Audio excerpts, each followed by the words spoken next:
Soft launch window বলা হয় কোনটিকে? আইডিয়াকে। IMF এর সদর দপ্তর কোথায়? ওয়াশিংটন ডিসি, যুক্তরাষ্ট্র।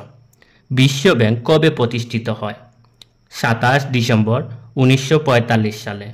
বিশ্ব ব্যাংক এর সদর দপ্তর কোথায়? ওয়াশিংটন ডিসি, যুক্তরাষ্ট্র। বিশ্ব ব্যাংকের অঙ্গ সংস্থা কয়টি ও কি কি? 5টি। IBRD, IDA, IFC, ICSID, MIGA।